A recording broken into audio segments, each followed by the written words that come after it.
Hello and welcome. I am so excited to be here with you today. We are talking about fermented foods versus probiotics for gut health. My name is Andrea Hardy. I'm a registered dietitian from Calgary, Alberta, and I specialize in digestive disorders. I own Ignite Nutrition, which is based in Calgary, but actually sees patients all across Canada. And we have an amazing team of dietitians and psychologists that support patients on their gut health journey. Today, I'm so excited because we have my dietetic intern, Therese, with us from the University of Alberta, who's going to be helping co-present with me. Hi, everyone. And so we're going to jump right into all the things you need to know about fermented foods versus probiotics and how it relates to your digestive health. So I want you to take a second and really think about what gut health means to you, because we see a lot of information online that kind of shapes our perception of what digestive health really means. And a lot of times I often see people define it through the lens in which social media tells them what gut health is. So I want you to take a second and really think about what your gut health means to you. As somebody that struggles with a digestive disorder herself, I have irritable bowel syndrome too. To me, my gut health means being as symptom free as often as I can so that I can live the most enjoyable and healthy life I can. And so I think that's relatable to so many of us out there that struggle with digestive issues. And so, in terms of gut health, a lot of times people really focus on the symptoms. So, being free from bloating that affects your day to day, nausea, feeling gassy, having weird or concerning stools, bowel regularity. For those of you that struggle with constipation or diarrhea, this might be a big one. Abdominal discomfort or pain or indigestion. Being free of those symptoms is a common thread in terms of defining what gut health really is for people. We used to think that gut health was the absence of structural disease. And of course, a lot of times some of these symptoms aren't related with structural disease at all. But we now know that gut health encompasses not only that absence of structural disease, but also that feeling of digestive wellness and a healthy gut microbiome. So we're going to talk a little bit about how to create a healthy gut for you today. Ultimately, there is no standard definition of gut health. If you go to your doctor, they're not going to give you a really specific definition. However, in our particular case, digestive wellness is often a big piece of things. As well, we're starting to think more about the gut microbiome. So I had Dr. Gabrielle Fandaro on my podcast, Let's Gut Real, and she likes to say that gut health is an umbrella term that people use to refer to the diversity of the gut microbiome and the anatomy and physiology of the gastrointestinal tract where those microbes are housed. It's also sort of the subjective comfort or discomfort that go along with the digestive process. So that's really what often leads people to pursuing gut health, so to speak, is they're feeling a lot of digestive discomfort.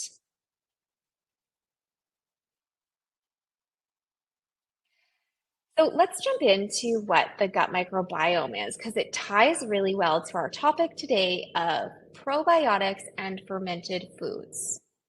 So the gut microbiome is the makeup of bacteria, viruses, and fungi in the gut.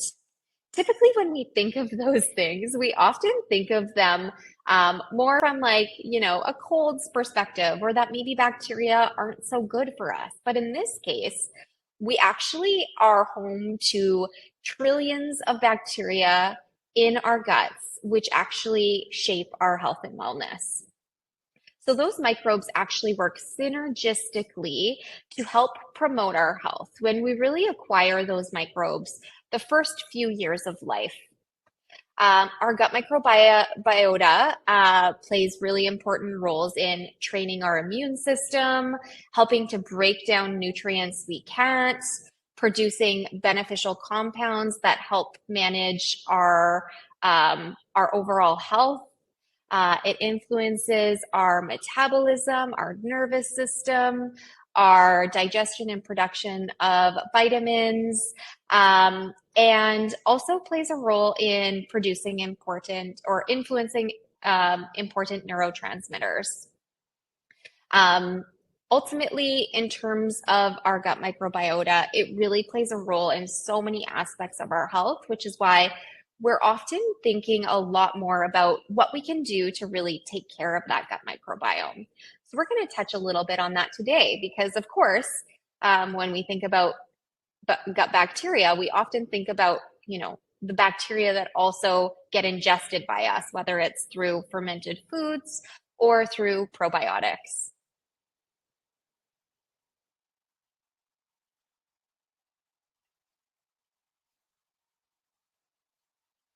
So, in terms of microbes that we consume in our diet, a big one that people think of course, is fermented foods. So, fermented foods are foods made through desired microbial growth and enzymatic conversions of food components. So, simply put, it's foods that use microbes to make a change to those food components that give it desirable taste, texture, or increase storage life on shelves. Fermented foods have been around for thousands of years as a means of preservation, but also a means of improving taste, texture, and in some cases, even nutrition of those particular foods.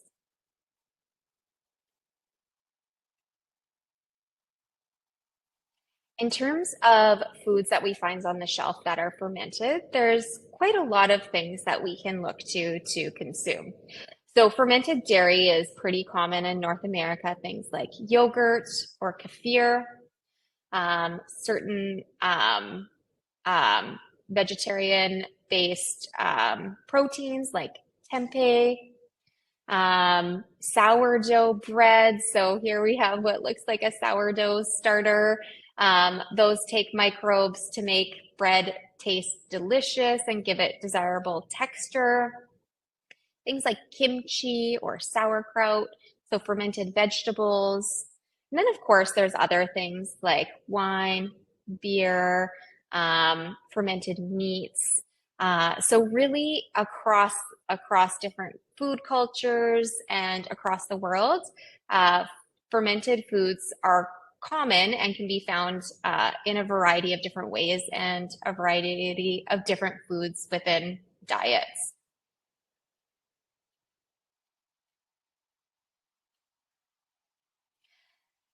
So a lot of people assume that probiotics and fermented foods are the same, when in fact, they're not always the same. Probiotics have a very different definition. So thinking back to fermented foods, we're using those microbes to transform food components and really make that food delicious or shelf stable. Probiotics are very different. Probiotics are live microorganisms.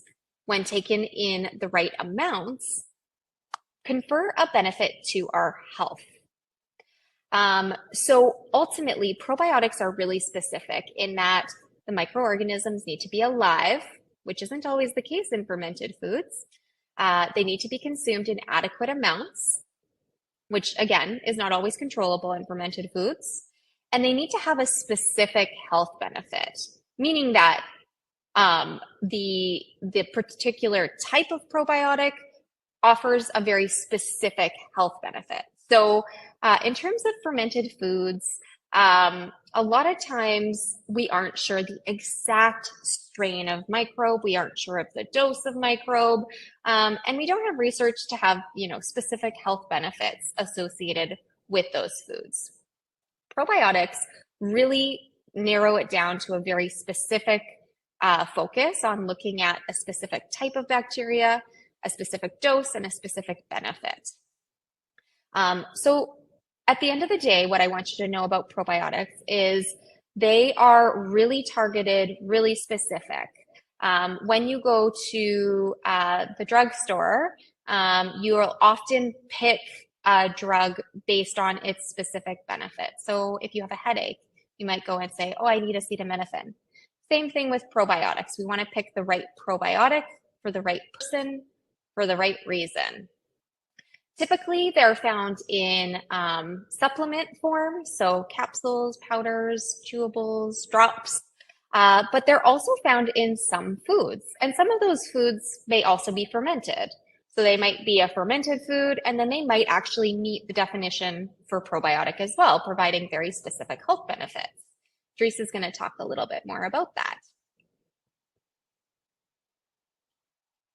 So to sum up, because it is a little bit complicating, probiotics have known strains. So we know exactly what type of microbe is in a particular product.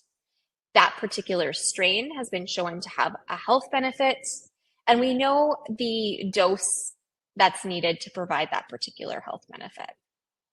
Fermented foods use microbes, and those microbes perform specific actions in the food to preserve it or to produce desirable tastes and textures. We have less control about the type or amount of bacteria often. And then the final product might not even actually have any living bacteria. So for example, sourdough bread. We use the microbes to ferment the dough, but then we bake that bread. And so that bread doesn't actually have those live microbes in it. So very different than a probiotic, which always has live microorganisms. And then where do they overlap? So we like to say that to see benefits of either of these things, they need to be taken regularly. And then a lot of people think that if they take probiotics or they eat fermented foods, those bacteria are going to camp out and live in their gut forever. But that's not actually the case. They're more like tourists. They come in, they might interact with your digestive tract or the bacteria there. They might perform specific functions, but then they exit. So in terms of seeing benefit from either probiotics or fermented foods, we really do want to make sure that we're taking them regularly. All right, so let's chat about how we can find fermented foods. So this was something I actually dove into this past summer. I spent a lot of time in grocery stores looking at shelves. So I have some tips about how we can find bacterially fermented products. The tricky part is some foods that we think of when we hear fermented food may not always be fermented. So if we look at the pickles on the slide, the jar is very clean and very clear. And right off the bat, this is a sign to me that these pickles are not fermented, but likely acidified, so through vinegar and salt. Pickles that are bacterially fermented would be a bit more cloudy. They'd have a white dusting on the pickles, and that dusting is important because it's a byproduct from the bacteria in the jar. So other products like sauerkraut can also be made by using something like vinegar and salt. Another sign a food is fermented is it's found in the fridge. So like Andrea mentioned, we need that bacteria to be alive, and to keep them alive, they have to be stored in refrigeration temperatures. So even thinking back to our pickles and our sauerkraut, jars that we find in the refrigeration section are more likely to be bacterially fermented than the ones we find on the shelves. So popular fermented products we can find in a fridge are pickles and sauerkraut, but also yogurts, kefirs, and fermented meats. All right, this strategy is a bit more specific, and this will let us know for sure if a product has bacteria in it. So in Canada, to make a health claim on a food product, whether it has probiotics or low in fat, a food manufacturer has to be able to prove their product meets a certain standard. So you just can't put any claim you want on a product. So to see that a product has live cultures or probiotics on the container, we know the product is meeting a certain requirement. To get ultra specific, we can also look at the ingredient list. So Activia lists active probiotic cultures and active bacterial cultures, letting us know there's live bacteria in it. Even thinking back to our pickles and our sauerkraut, the fermented products would also list live bacteria in their ingredient list.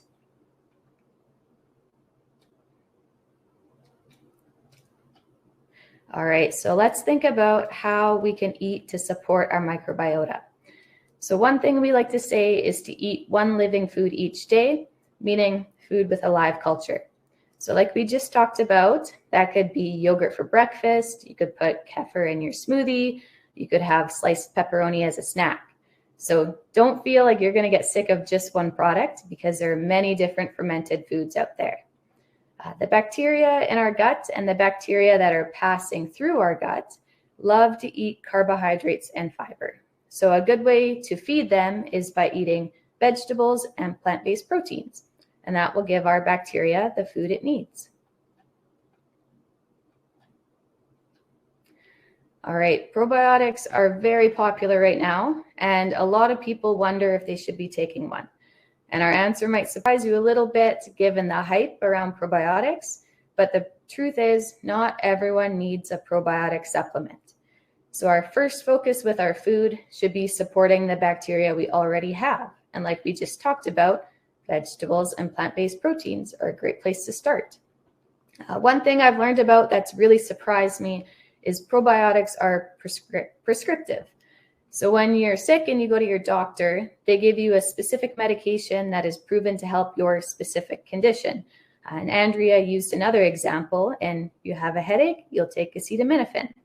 And this is exactly how probiotics work as well. So to be marketed and sold as a probiotic, that specific strain has to be proven to help a specific condition. So as per probioticchart.ca, the strain of bacteria in Activia has shown to reduce symptoms of constipation and irritable bowel syndrome. So if you have constipation or IBS, there's strong evidence to show Activia can help your symptoms. That being said, if you don't have constipation or IBS, you can absolutely still eat it. You just might not see the benefits that those with constipation or IBS are getting. If you eat probiotic foods, it's also a really good way to get living foods like we talked about before.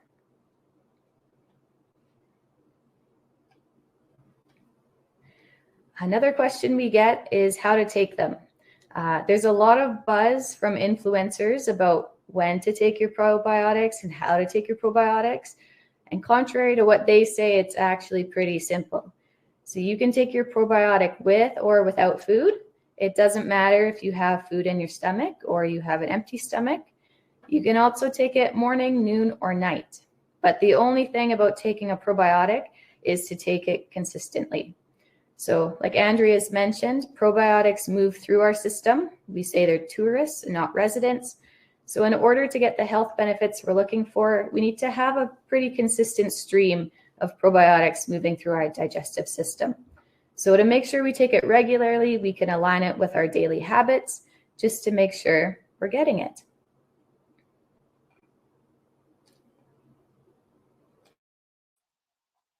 Okay, so let's talk a little bit about myth busting. So I'm sure you know the answer now that you've heard us present it, but one of the myths we hear, fermented foods are just a fad. The reality is fermented foods have been around for thousands of years, and they oftentimes hold a lot of cultural significance or are a big component of typical dietary patterns that you might hold. However, with all this interest about the gut microbiota, renewed interest has been placed on researching the specific benefits of fermented foods.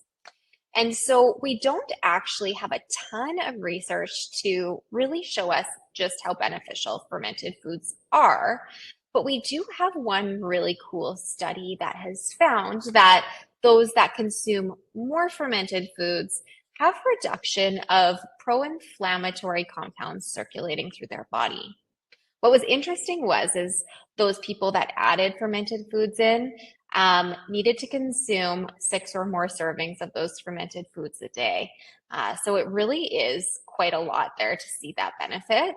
However, In terms of adding fermented foods, if it's not something you typically consume, we do really like to start with that. Just eat something living every day, something with those live microbes. And that's a fun, easy way to get in those live microbes and also some variety into your diet.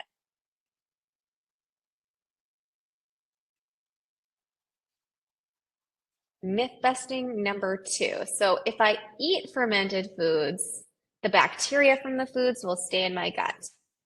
What do you guys think after this presentation? No, so these bacteria are tourists, not residents. So they may help us to digest food. They may produce beneficial compounds that positively impact our health. They may do a couple other things in our gut as well that we're still looking into research on, specifically the anti-inflammatory actions they might have. But they're not permanent residents. So it is really that consistency and that consistent exposure to those microbes that is associated with the health benefits that do exist and are established. So if you're healthy, I don't need to eat fermented foods or take probiotics. Fermented foods, we always say are good for everyone. They're not something you have to include, but if there's something you're interested in including, they can offer some health benefits. We're still learning a lot about what those specific benefits are. We talked about that reduction in pro-inflammatory compounds. However, you may have been told to avoid fermented foods for a specific diagnostic reason. So, for example, if you have irritable bowel syndrome, some fermented foods may actually be more digestible or easier on your digestive tract because they're lower in fermentable carbohydrates, whereas others might be higher. So, sourdough bread, for example, the fermentation process actually makes that bread easier to digest and is going to reduce that bloating and gas that you might experience with unfermented breads like white or whole wheat bread. However, things like sauerkraut or kimchi are vegetable-based, cabbage-based predominantly, and they actually may add a lot of fermentable carbohydrates to your diet. So they may actually contribute to bloating and gas. And so it really is individual as to how you include fermented foods and what fermented foods you include. Fermentation helps to break down lactose in dairy products. So if you're lactose intolerant, you may be able to tolerate things like yogurt and kefir, whereas you might not be able to tolerate a whole glass of milk. In terms of probiotics, like we mentioned, probiotics are really specific to the desired benefit we're seeking. So certain strains of probiotics may relieve symptoms of irritable bowel syndrome, may reduce the risk of traveler's diarrhea, may reduce the risk of antibiotic-associated diarrhea, but not any probiotic has all of those functions. It really is strain specific. And so probioticchart.ca is a really easy tool where you can find those specific benefits associated with specific strains of bacteria.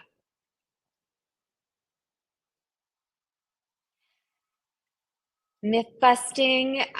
So we didn't talk about this one, but I want you to take a guess. So a probiotic with 10 billion bacteria is better than one with 1 billion bacteria. Any thoughts there?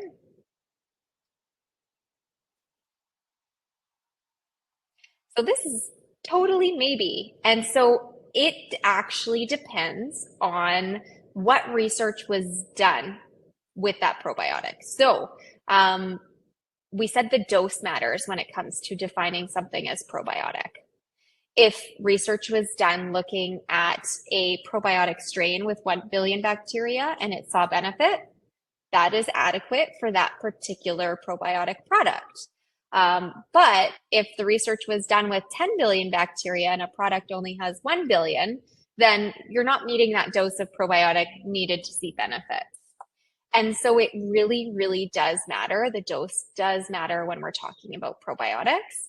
And that's another reason why we like to help patients review probiotic chart or have them check with their dietitian or pharmacist if they're looking to receive a particular benefit from a probiotic. So in summary, I hope you guys have a bit of a better understanding of the difference between fermented foods and probiotics in your diet and how to include them. If you want to know what probiotic is right for you, always, always, always check with your dietitian, your doctor, or your pharmacist.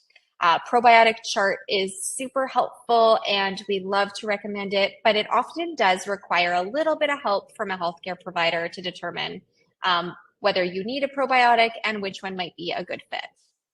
And as a fun challenge, try to incorporate living foods in each day. So foods with live microbes, whether they're fermented or probiotic foods. If you want to learn more, you can visit us online at www.ignitenutrition.ca. We're also on social media and we're happy to answer any questions you have. And then we also see patients for one-on-one visits. So you're always welcome to check us out. Thank you so much for joining us and have a great day.